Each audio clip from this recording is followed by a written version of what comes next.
Rival Sports Pod, covering the New York sports scene and behind the scenes, including the Buffalo Bills, New York Jets, New York Mets, and everything else in New York sports worth your precious time. And now here's Joe Pastor and Glenn Ferretti. Well, yeah, here we are, week one. I don't know where to begin. What do you think? Dude, I have no idea where to start with this whole situation. Should be super celebratory, but I never in a million years thought that the guy would last 3 plays. I mean, it's absolutely mind-boggling for this to happen. Goes all through OTAs, all through training camp, played in the preseason. It's like we finally took the collective breath when he's running out with the American flag. Yep. And it's just over in a flash. Yeah, and he's like the darling of Hard Knocks, you know. Media's actually saying nice things about him. What did they say?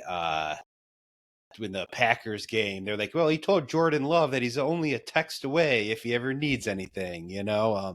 The whole narrative changed. But I guess in short, the narrative is on Monday night, the Jets won the battle, but lost the war, as who knows what their quarterback situation is moving forward. Well, I think Robert Saleh made it pretty clear that they're going to go with Zach Wilson. Like he's the guy, but it's like, I can't even start to think about that yet. Like you think about all the freaking seasons of watching Jets football, like this was by far the most anticipated Jets season of my lifetime by far. Yeah, I heard a guy on the radio. He's like, there's got to be guys out there that are both fans of the Jets and the Mets. And I'm like, I know one. Right. Know? Yeah. I think we were talking about it on an earlier show. It's like rolling the dice on 40-year-old players. And these things are can happen at any time. But I mean, the fact that it actually happened, it's almost like I'm still in shock of believing that this is I'm not waiting to watch the game tonight still, and it hasn't happened yet. That's truly what it feels like. Everyone, is talking today about the game and, the future. And it's like, man, I can't even move on yet from this because it's our whole season was set up perfectly. Everything was aligned. Best defense we probably had in forever. Got weapons. He brought in his own weapons.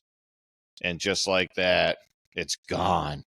It's absolutely crazy. Yeah, 1 second he's running in with the flag. It's 9/11. And then it's 4 plays. You feel horrible for the guy. Yeah. I just can't imagine what he's going through right now. Just waiting to have surgery basically at this point. But you saw it on his face, right when he went down, he knew something was wrong. Yes. I guess from what I hear, Achilles injuries, aren't super painful. Ongoing. You saw with Dobbins walking off the field, he wasn't in tons of pain. And you saw with Rodgers, I think it just snaps and something's wrong. So you kind of sit there and you're just my season's over. I know it already. All the emotions that have to be going through that guy's mind. Just knowing that he's going to be helped off the field in a couple seconds. And he knows the outcome already. I just can't imagine. You just feel for the guy, for that to happen to somebody so late in his career where he's really been, pretty much an Iron Man. He's had some bumps and bruises, but he really hasn't had, stuff like this happening to him. Yeah, because the question he's got to ask himself, am I going to go? He's obviously going to go through the rehab so he could walk and play some golf. Is he going to rehab to the level to come back and play in the NFL against guys that are about half his age?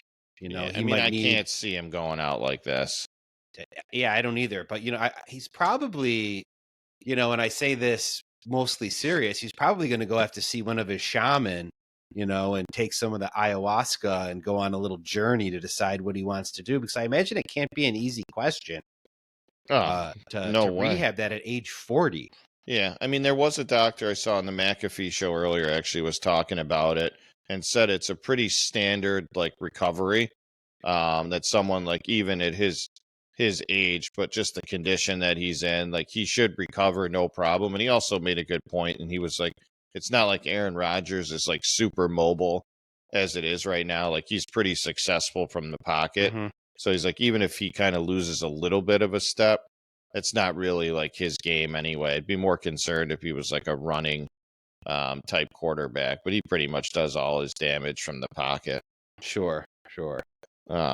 But yeah, I mean, there's been other people obviously with similar injuries that have come back. Kevin Durant being one of the most famous ones, dealing with that, came back pretty quickly. So I think they said he'll be up and throwing, by the spring. And then it's just kind of the mental game of trying to figure out what he wants to do moving forward. But I mean, a guy like that puts so much work in, I would be amazed if he decided to go out like this. But I can't even. I was talking about this with a friend earlier. Like, dude, I will not get excited for next season until like week 9 of them playing with him. Like, week 1, when that comes around, if he decides to play, it's still going to be like, all right, let's wait and see. Like, we put so much emotion and so much excitement into this season. Like, I just can't do it again. I literally just can't do it again. Yeah, and coming off the heels of the Mets, Yeah, I know. Just one letdown after another. Absolutely just crushing. I mean, I can't even begin to say what most Jets fans are feeling right there. They have no idea what to do. And especially if you get back to the game, and it could just be because of the looks the Bills were giving, but the way Breece Hall looked in the game, I mean, Buffalo didn't have an answer for him. Part of it is, a couple of tackles at the line of scrimmage. Trey White missed 2 of those. New middle linebacker Terrell Bernard plugged the wrong hole on another nice run Hall had. And also, if you look at the second line of the Bills defense, they're all like 220, 220.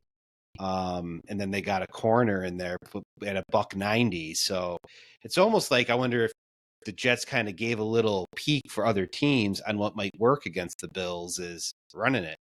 Right. Which I was kind of surprised that the Jets didn't even run the ball more, particularly with Rodgers coming out of the game. Like, I made a note of that, at one time. I'm like, why don't they just keep running the ball? Well, I think they ran it like 22 times. I mean, it was a decent amount. And I think obviously with the limiting of Breece Hall coming back for the first game, he didn't really need a lot of carries to get a lot of yards. You do realize the magnitude of what I just said. Yeah. I said a football team should run the ball more. Like, right? Like, right? Like, I don't know if I ever, when's the last time I said that? Yeah, no, I agree. I mean, I think that's what you guys saw, especially going into the second half, of saying, all right, Aaron Rodgers is out of the game, and we got a 13-3 lead. We probably should maybe lean on the run a little bit more and not take as many chances. And it's very unlikely the Jets are going to put up 2 scores if we kind of limit the clock and limit the drives. But it's just not the way the Bills play football. And, it's a struggle for them. I meant the Jets should. I thought the Jets should have ran the ball in a few more situations when they had like short yardage on third down. I was like thankful when I saw Zach Wilson dropping back to pass. Yeah, no, I think that I was annoyed that the Bills were a little conservative. I think you saw, and I'll give McDermott a break, but as you saw the more conservative side of McDermott when he first took over, like it was the 4th and 2. It was, 3rd and 15 before the first field goal, and they threw a little screen pass to Harris that he broke off, and then it ended up being 4th and 2 on the 20. And I'm like, oh, you might want to go for it too. And I didn't mother F the TV too much because, again, maybe you could win with field goals, playing Zach Wilson. But you saw that conservative nature of McDermott, I thought, more so than I've seen it in a long time. And again, I think part of it probably was they were thinking if we play, everyone except Josh Allen may have been thinking if we play conservatively, we should win this game. Yeah, you would think. And maybe, the conservative nature obviously is probably more Dorsey than McDermott as well. I mean, there was nothing more of a huge sigh of relief in overtime when they decided to run the ball on 2nd and 15. Yeah. Why? I mean, I actually couldn't believe that. that happening. That was an absolute gift, putting him in 3rd and long. Yeah. I wrote that down. I wrote run on 2nd and 15, question mark. Right. Yeah. I mean, just for the way they play, it's, and I think the drive before too, they had success going to Diggs to get in position for the field goal, to tie the game up. That field goal was absolutely incredible, dude. I've never yelled so much in my life. Me and my son are high-fiving. I can't believe that thing went through. Mm-hmm. I had no idea that it was good because it was just so loud, and we were going nuts thinking it was over. That god-awful sound it makes when it hits the crossbars. I know. Yeah, that was insane that went through. Yeah. And I love the idiots talking about how the Bills should have kicked off in overtime. It's Why? It's like people just don't you don't know anything about football if that's what you think is ever going to happen with the rules, especially the way they are now, where you have to score a touchdown. Yes, the only way you kick off is if you get the ball back after the other team scores a touchdown, so you know what you have to do. Mm-hmm. That's the only way you would do it. Otherwise, it makes absolutely no sense. I don't care whatever situation. I've heard arguments to kick off in overtime. Yeah, I mean, if they ever do that, I don't even know what I would do. Mm-hmm. Anyone can go down. Anything can happen. Obviously, you saw that last night. Anything can happen. Yeah, you saw a freaking punt return. Now, there was a leg whip on the punt return. But that's what you guys are all talking about. It wouldn't have mattered. I keep it real. It was a leg whip, but it probably wouldn't have mattered anyway because they probably would have been in field goal range. Yeah, a lot of the angles I saw was the guy completely missed him too. Yeah. So I guess it all depends on which video you're looking at. I imagine the Bills have their own Twitter and the Jets have their own Twitter going out. But Zuerlein has a big leg, so or if if they the punter Martin could have made a better effort to go after him, it wouldn't have mattered. Better effort, dude. That was the most embarrassing thing I've ever seen. I know you're the punter, but you're still somewhat athletic and on a football field. Yeah. And the chance to end the game, you got to do anything you can to try to get in front of the guy. But yeah, that was. I mean, it's not like Xavier Gibson's the biggest guy in the world either. Mm-hmm. I mean, at least try to take his legs out or something. That was pretty sad. Yeah. Yeah, what did work for the Bills, though, you were alluding to it, was the short passing game that seemed to be abandoned, later when they were being methodical. They were getting the ball into Hardy, little plays to, we saw Cook involved quite a bit. What you didn't see was them in space. All you heard all offseason was, well, they got Hardy to get him in space. They elevated Cook to the starter to get him the ball in space. And the screen game is non-existent to terrible. It's like, how is this so hard? See, I love it how we're talking about guys like Hardy, who I honestly have no idea who the guy is. Yeah. It just kind of is going to prove the point, I think, that the Bills have not made many serious upgrades to their team in the last few years to have major impact. It's almost like the definition of insanity when you keep doing the same thing over and over and expecting a different result. The Jets have improved because they've added tons of pieces. You look at the Dolphins, they've added tons of pieces. I know he got hurt, but you got Jalen Ramsey, you got Tyreek Hill, you got Raheem Mostert. The Bills are still sticking with the same guys, and they're they should have gotten a second receiver. Yes and no. Well, they did. They drafted Dalton Kincaid. I'm talking free agent, big time guys. Why is DeAndre Hopkins not on the Bills? Yeah. Well, because you signed Floyd there from the Rams, right? And you make it work, and you extended Ed Oliver. No, it's not. I mean, he had the sack on, and he had a good game. I mean, he showed up. He had the sack when Rodgers got hurt. But I'm saying you make it work to get a DeAndre Hopkins in. I agree. Or you got Josh investing Allen. money in your defensive line. Right, They you got can't Josh help Allen. themselves. You got Josh Allen, and you got him throwing to one receiver pretty much the whole game. Yeah. I know you obviously you drafted a guy who caught every target. Yeah, it's unproven though. We'll see what happens. Yeah.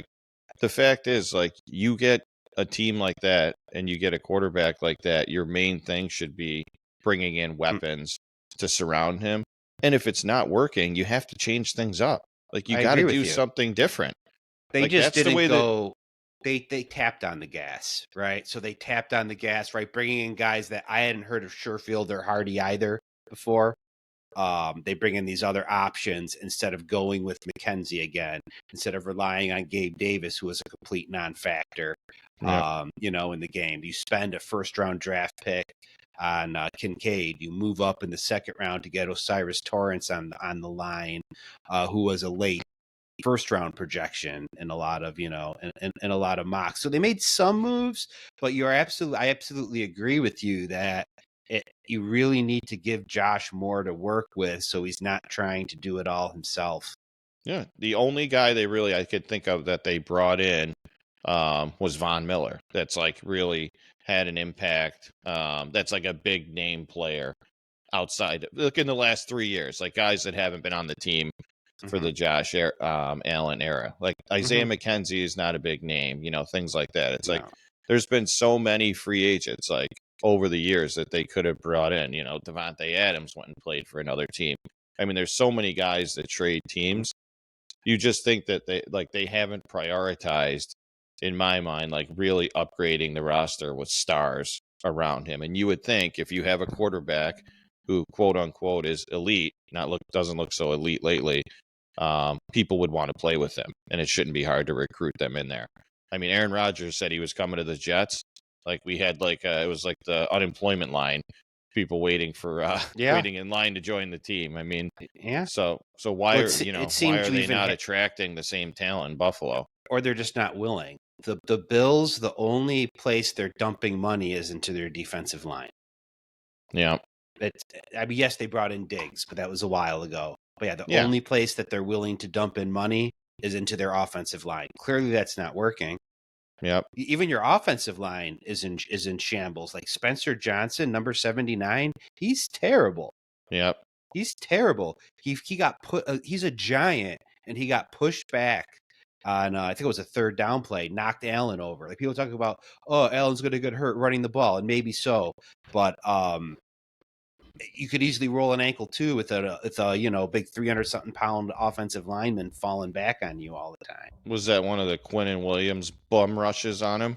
I don't know if it was Williams. I don't recall. Williams was coming up the middle quite a bit, but Johnson's the right tackle. But Williams was a big problem too. Even when there was a play when they tried to pull the guards out and run outside, and Williams just busted through the hole and tripped up Cook in the backfield. So he's a problem for sure. Oh yeah, he had 11 tackles, and then even Allen talked about it after the game. Was that because they said, did Quinnen hit your arm or anything on the deep ball? And he's like, he didn't hit my arm. He's like, but he makes you make quick decisions because of how fast he is, and it's not like he could check off to someone else, and he's just gunning it down the field. So that guy is certainly a problem. I mean, obviously, I think this and Dallas are going to be the best defenses the Bills are going to play this year. Same thing with kind of the Jets too.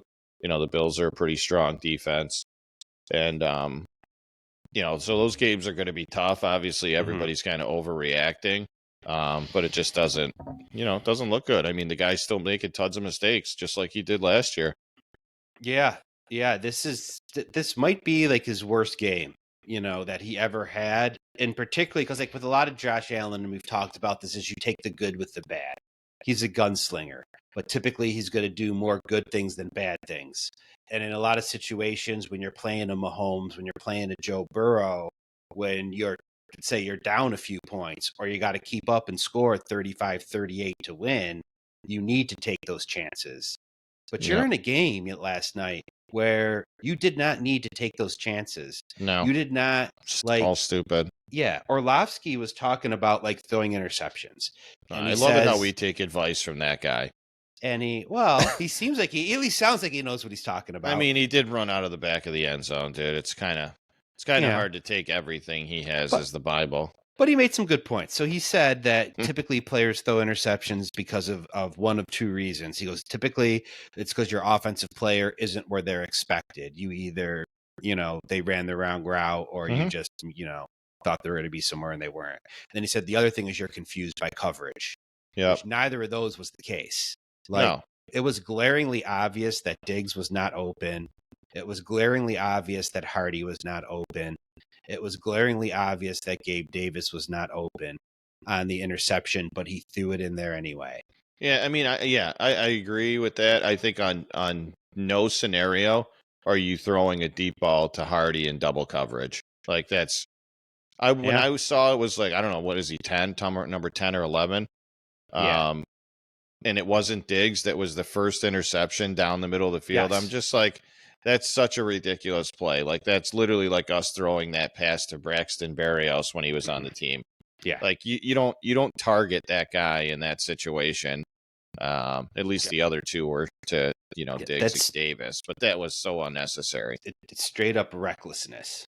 Yeah, and I'm like, I love it how people are like, oh, that was just a punt. I'm like, yeah, I understand it ended up doing the results of a punt, but it's still, and it crushes his confidence. Mm-hmm. Like, it sets the tone. It's so a trend. It's not the same as just throwing an incompletion there and then punting the ball away. But I love the people that say, I'm fine with that. That was just a punt. It kind of is. It's better than a punt because the Jets had the ball on their 5. It didn't matter because then Breece Hall ripped off the long run. But like, that's probably the interception, even though in a way it was I don't know, I think the Davis throw may have been dumber, but it was clearly one of the dumber interceptions. But like, again, the result of the play on third down, because also what could happen on that play is you can get a pass interference call. Yeah, you could, but I'm saying it's not the same as a punt because you got players trying to pump Josh Allen up after the interception. Like, if they punt the ball away, they just move on to the next series. But now he rolls out there thinking about the last interception that he just threw. And if he is, I mean, we don't know what he's thinking. Well, I mean, you saw Diggs on the sideline a bunch trying to pump him up, you know. Was that that was after the second one, wasn't it? Yeah, or maybe the butt fumble too. I love it how he's not getting credited with a butt fumble there. How was that a butt fumble? It was pretty close to him running into his own lineman's butt. It was a good thing we laid a little lumber on him. Yeah.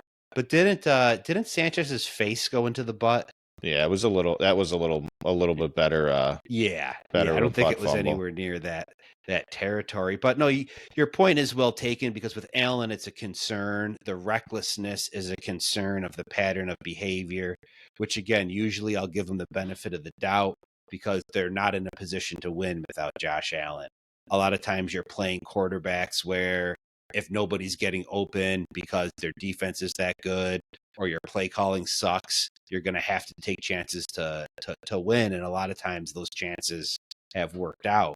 But yesterday, it made no sense to take those risks when you're going against Zach Wilson. Yeah, I don't know what it is with him and maybe Dorsey's relationship that like he does not seem to have the ability to like rein Josh Allen in. And I feel like Dable was the like voice that would, like, it happens once, he would be able to kind of eliminate the rest of the game. And it's like, it seems like these last 2 years, like once it starts going off the rails, it just keeps going off. Well, there was the Patriot game that a lot of times Josh Allen says things turned around on when he had a bunch of reckless interceptions and Dable chewed him out on the sideline. Yeah. Even during the game, there was a play where you saw McDermott point to his head and you could see he mouthed "play smart." But then on the next play, that's when it was like 3rd and 11 and Josh Allen ran and then dove in the air 5 yards short of the first down into 2 linebackers. Yeah, so many unnecessary hits. 30 seconds before he was told to play smart. Yeah. Now, if that's to get a first down, maybe you could still argue it's unnecessary.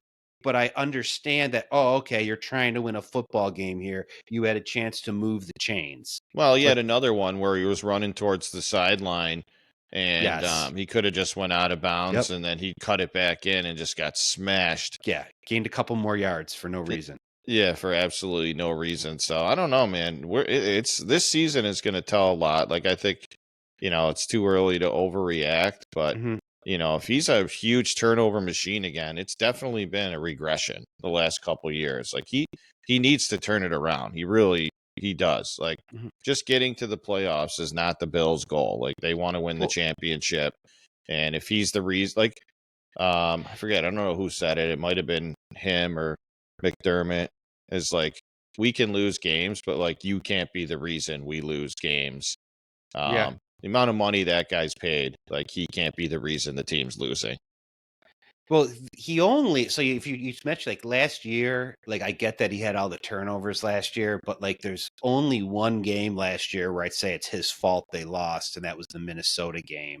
Yeah. And he fumbled the snap in the end zone and then threw the pick when they had a chance to either go ahead or tie it up at the end of the game. But like, Well, I don't know. We have crap different against Cincinnati. I mean, let's Well, not kid ourselves. The whole team did. Well, It's like you he's can't the say main man. That's He's not the his main man. fault. The He's the main entire guy. team lost that game. If you wanna point- Mahomes plays that game, it's blamed on Mahomes. That's the thing No, it's about playing not. quarterback. No, it's You're not. the- It wasn't. you're the- It wasn't Mahomes' fault that they lost to the Lions. No, I'm saying if he Nobody plays the said game that Josh Allen played, it would be Mahomes' fault. No, it wouldn't. No, it wouldn't. And no one's saying anything about Joe Burrow's awful game. Oh, a lot of people are. What do you mean? No one's saying anything. Well, but they're also mentioning. I hear a lot of, oh, well, he didn't play the entire preseason. Yeah, he was injured. Or we'll dismiss it that, oh, well, he started off last season with 5 interceptions against the Steelers or something like that. I agree, dude. I'm not an excuse guy. I'm sick of the excuses too. That guy's paid a lot of money to play football. He shouldn't have 82 yards passing in a game. Allen shouldn't have 4 turnovers in a game. Like, these guys are paid a lot of money to play better.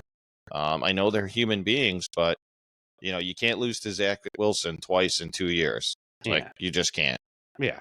Well, I don't think that the loss last year was his fault either. No, I'm not saying it was his fault. You just can't lose. You're the leader of the team. You get all the credit when things going well. You do.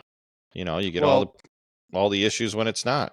Going back to Dan Orlovsky, he said another thing too. He says one of the pep talks someone had with me was they said when you play quarterback in the NFL, you don't just hold your future in your hands.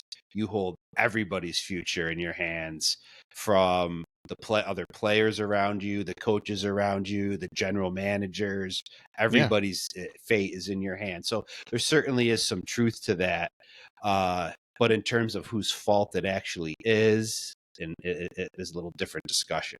Yeah, I would say that. Yeah, you have the season ticket salespeople for the team are in your hands. Oh, I remember I had a buddy that was working for the Carolina Panthers. They couldn't sell a season ticket to save their life. Drafted Cam Newton. It was the easiest job in the world. Yeah. So, yeah, no, I get that completely. But I don't mean fault like, hey, we're placing fault on every single person. But if you're going to take the credit, no matter how you play when they win, you're going to really take it when they lose as well. And he's definitely, I know we're 1 game in, but his last season plus this year, I mean, he said it himself. He acknowledged it himself. Yes. He's like, I played like I played last year. Yeah. He's like, I played exactly like I played last year, and I can't have that continue. He looked like a beaten man at the end of that game. Yes, he did. And I think he played worse than he did last year. The other thing he said that I thought was interesting, he was like, same shit, same mistakes, same plays. Yeah. So going back to your point about Dorsey, is I wonder if there is some lack of respect between Allen and Dorsey. Yeah, that he's going to just do what he wants to do regardless. Yeah. He's like, you're nowhere near the coach Brian Daboll is. I don't have to listen to you. Right, maybe. Or he just thinks he knows better than them and he's not quite at that level yet. Mm-hmm. I mean, that's actually been a lot of the talk about the Aaron Rodgers injury was the cut blocks that were happening on the outside, that they were saying that Aaron Rodgers wasn't a big fan of the cut blocks because he likes to hold the ball and extend the plays. But really the play is 3 steps and get rid of the ball. And watching the replay of the game and watching clips from it, like, every receiver was wide open. Like, he should have gotten rid of the ball right away. I have no idea why he wound up holding on to it and trying to extend the play where he got injured on. But that was a big conversation around the team, and it was reported, I think, in The Athletic that Aaron wasn't a fan of it, and he wanted them to hold their blocks like normal in case it wasn't there, and he wanted to extend the play. So I wonder how he really feels about that. Yeah. But he's completely needed to get rid of the ball. Like, when you watch it back, Garrett Wilson's there's no defensive back within like 10 yards of him. So he should have thrown the slant and been done with it. As far as subscriptions, do you have the Athletic subscription? No, I don't. Okay. Yeah, I have one. I have too many subscriptions. Like, do you ever find that like you subscribe to free trials of things and then you forget to cancel them? I have no idea how many subscriptions I have, especially having 2 teenage kids. Yeah. I think I have like 3 Peacock accounts, 2 Paramounts. Yeah. Yeah, if Disney something, I have no clue Yeah. how many of those are. Yeah, I figured out we had different Disney because like on one TV the icons were one thing and then on another TV the icons were different. Oh yeah, there you go. Yeah, and then every now and then on my bank statement things will pop up that I subscribed for. Like I've been giving like $20 a month to this like charity called Save the Children. It was for like some video game I was playing. Like, if you did like a free 1 month trial, you got all these like credits for the game. And like, oh, I'll just cancel, later. And you like, sure? I'm like, dude, I subscribed. I did that like a year ago. So I've either helped a lot of kids or someone's embezzled, a little chunk of change from. Yeah, I was from gonna me. say at least it sounds like you were giving it to a good cause, but yeah, I agree. I actually have an app. I think the Rocket Mortgage app, free ad right there. That actually tracks your subscriptions.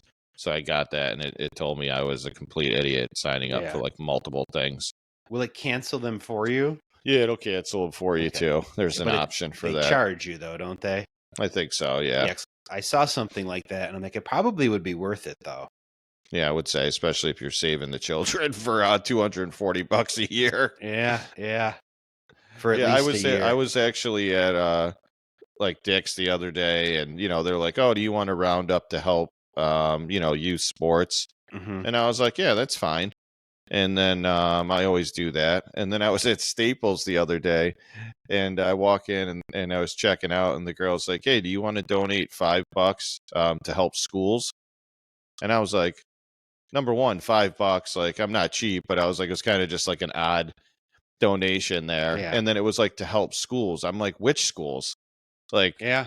Like our schools, like Webster schools. I'm at the Webster Staples. I'm like, or am I just giving $5 that I have no idea where it's actually going to? So Yeah, I guess I just love it. Everyone's got a cause now at every store you go to. Yeah. But you feel like such a jerk when you say no. Oh, I can't imagine you in the when they turn the iPad around to ask you if you want a tip or not.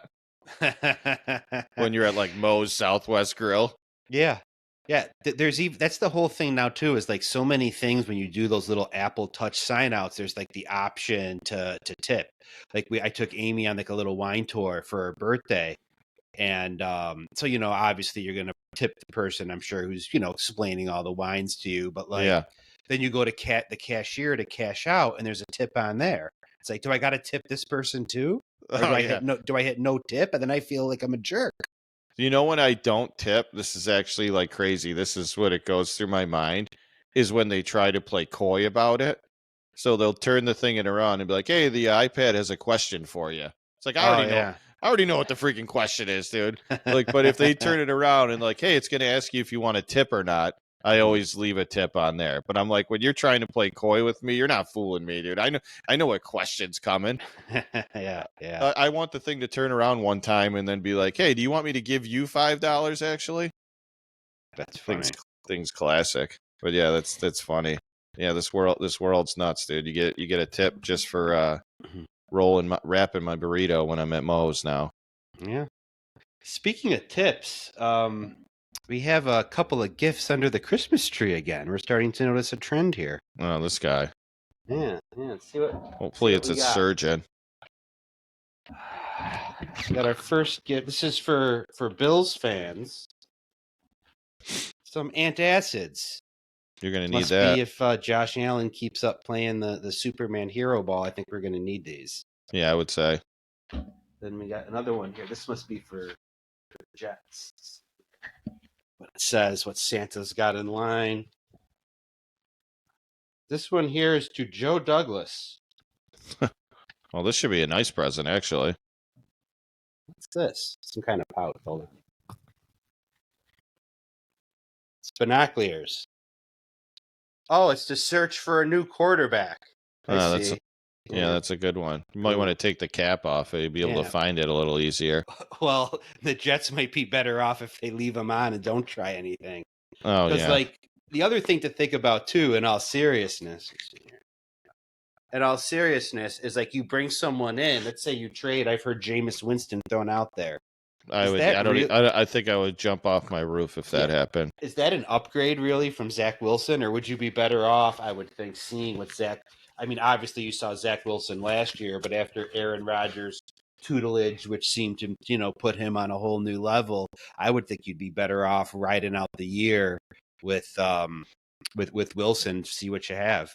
Yeah, as much as I'm like not really at a mental state yet, but we are running a podcast to kind of think about other quarterback scenarios. I mean, I have heard crazy names like Tom Brady. That would be absolutely amazing. I'm like, Aaron Rodgers, like, you want to do one big favor on your way out here is call Tom Brady, tell him how great it is to play for this team for one more ride.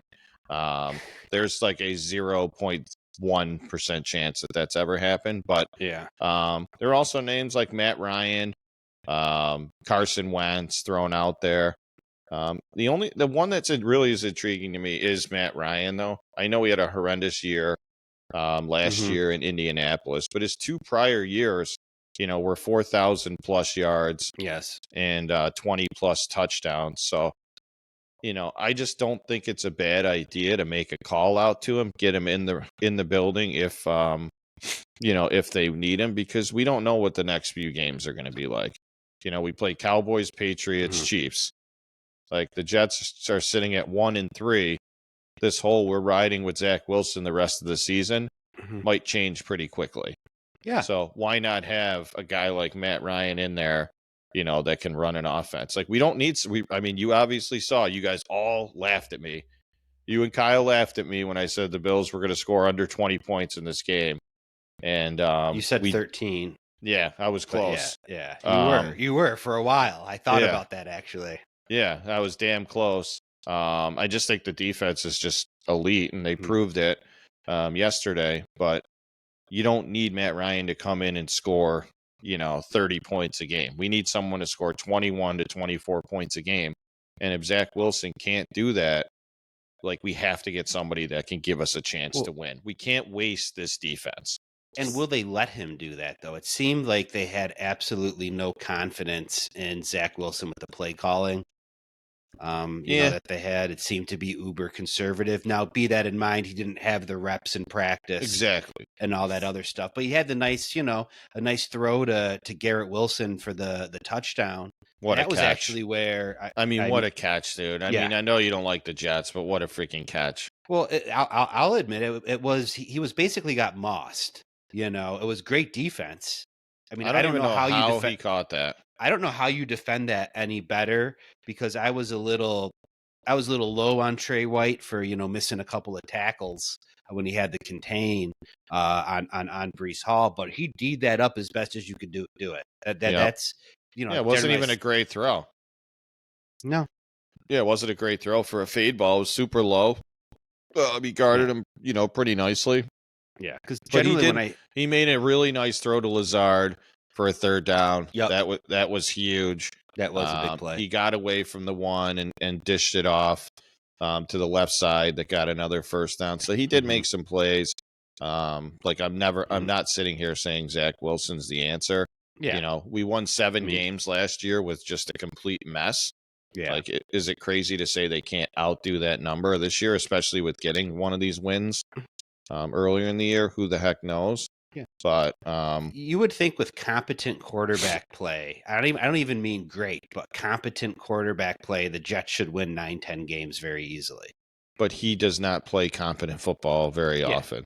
Well, you saw the bonehead interception that he threw to Milano, which again, just speaking to the dumb things the Bills kept doing, is then Milano taunts him and gets 15 yards. Yep.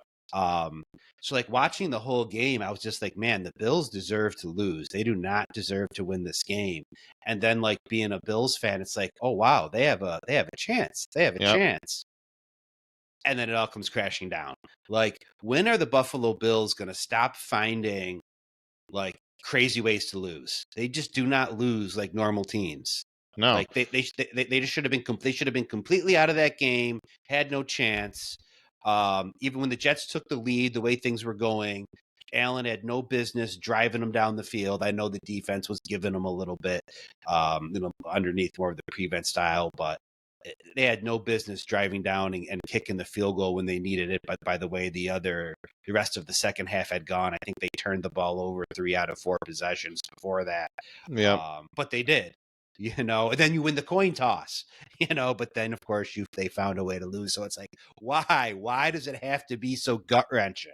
I know. I don't know. I think Bills fans are wrong when they're saying like this is the worst case scenario of like losing to Zach Wilson in this game. I think it honestly would have been way worse if Aaron Rodgers played this whole game, because this could have been like an ass kicking in this game, and the Bills fans would have been like eyes wide open, like, whoa, like what the hell did we just run into? Like right now, like they lost, but everybody I talk to is like, it's one game. We got 16 more games. Like if Aaron Rodgers plays in that game, it's probably like 30-13, or something like that. It's not going to end 16-13. Maybe, but like maybe the Jets. Well, here's why. The Jets were having a hard time stopping the pass rush. Like Zach Wilson did a nice job being elusive. Aaron Rodgers is not getting away from that. Like they basically hit Aaron Rodgers on every play before he got they called hurt. the same play. Yeah. So how would he have been able to produce if he was taking that kind of punishment? Well, we didn't. Throughout the I mean, game. they didn't call any protection plays. That was kind of the big issue. Both tackles chop blocked and didn't block. Yeah. And they were supposed to be 3-step drops and get rid of the ball. So I think in a normal passing situation, they would be doing their normal blocking, and he would be able to. I mean, the receivers were really not really involved in the game. I mean, I know he caught a 5-yard touchdown, but there wasn't a ton. I mean, to get 140 yards total passing. Yeah. So he didn't really shred the Bills. I mean, I was just saying the whole time, me and my son, the whole time, stay within 1 touchdown. It's the only way we win this game is if we could stay within 1 score, and the Bills just could not get any points on the board in the second half. Like you guys get a field goal, you win that game. Like, because we're not coming down the field and tying that up in that situation. But you could not, couldn't get a field goal. You shut them out in the second half until the last second. Yeah, it was really unbelievable. Oh yeah, I'm sure it was miserable. Yeah, but I was watching like the whole even before the fumble. I'm like, yeah, they don't deserve to win this game. Yeah. Well, how could you? Well, I'm sure there's some Bills fans that were sitting out there thinking they were like convincing themselves that they were going to win. Oh, I'm saying they could have won, but sure. If you're sitting there like we should win this game, like you're just like an asinine fan, like you have no idea what you're talking about. I mean, Josh Allen's hands were trembling on that fumble. I mean, that ball went right through his hands. Hey, there's some like the number of Bills fans that thought that is not zero. That right? Like the number of the fans of any team that have watched a game of a similar scenario, the number's not zero.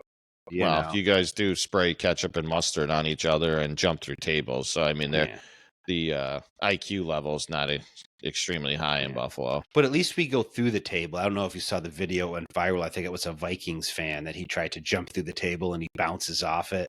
Yeah, I think he bought the wrong table. Yeah, we go through the tables. Yeah, most of the time. They like burn themselves. I'm sure we could find a few videos of some Bills failed table jumps. Maybe we could start a segment of those every time they lose. We'll do a failed jump. Failed jumps. Yeah. But yeah, man, what a night. What a crazy range of emotions. I mean, you can't be nothing but happier for the kids. Xavier Gibson in a walk-up, being an undrafted free agent. Just got the news 6 days ago that like he's making the team. What an absolutely incredible feeling that's got to be for him. Yeah. And I don't know. Doesn't get any easier for us. I'm happy, obviously, being in Western New York. It was a nice, peaceful day at work. Nobody could really say anything. But now, like, reality sits in that we don't have Aaron Rodgers, and we got to go play Dallas next week. Yeah. So I'm expecting, I don't know, like, is it really going to, it's got to be the lowest total, for an over-under. I would imagine I should look that up and see what it is. But, I mean, 2 of those defenses playing against each other, it's going to be pretty incredible. And the Bills, they host the Raiders next week? Yes. Yeah. The Bills got Raiders and then the Commanders. So Yeah, you guys have the easy schedule on the front end. Correct. Yeah, the Jets Cowboys over under is 39.5. Wow. And they're 9.5 point underdogs already. So that'll tell you what Vegas thinks of Aaron Rodgers. Yeah. That we're almost double digit underdogs after beating one of the, best teams in the league. We're 10-point underdogs, and the Bills are 10-point favorites against the Raiders. Pretty crazy. Yeah. Yeah, I didn't really think it was outside of that game, I didn't really think it was a super exciting week. No, of not for football. the 1:00 games for sure. I mean, Miami. I Was think we good. got something to worry about Yeah. with those guys. They're obviously. I think we knew this coming in. The division was going to be insane, but Tyreek Hill is certainly different. He's gonna provide a challenge for Trey White and for Sauce Gardner. Mm-hmm. But the Patriots even looked better than they should have. Against the Eagles. So I wonder if it was Tom Brady day. They got them soon, New England and Miami. So I wonder if Belichick is going to give people like a playbook on how to deal with Tua. Yeah, they should give their receivers a playbook on how to get your feet in bounds. That too. That was unbelievable. Twice the same guy doesn't know how to drag his feet. That guy's going to be, I can't imagine showing up at practice with Bill Belichick the next day with that guy. He's just going to be dragging his feet for 4 hours. Yeah. Or watching the film. Yeah. Watching the film with him showing it over and over and over again. Yeah, they played better. I didn't think the Eagles played their best game either. No. Hurts didn't really throw the ball well. He had a very low average. I think he only threw for 175 yards. It was raining. So I think it kind of played into the Patriots' way of playing to keep it close early. But I don't know. I still think the Jets, well, maybe not anymore, but the Bills, Dolphins are definitely more elite than the Patriots. For sure. I'm just saying. I don't think Bourne there is going to be going off for 2 touchdowns a game. No, they were just better than I thought they would be. Yeah. Really, the only other big story, I think, was Daniel Jones seeing ghosts out there on Sunday night. Yeah, that was the second brutal. New York quarterback to see ghosts out there. That was brutal. Yeah, there really isn't anything. Yeah, the Giants couldn't even kick a field goal. I mean, No, I placed a bet on that game. I had both quarterbacks to throw over 215 yards. And both teams to score over 16 points. It was like plus 240. And I was like, how is this not going to happen? It wasn't even close to winning.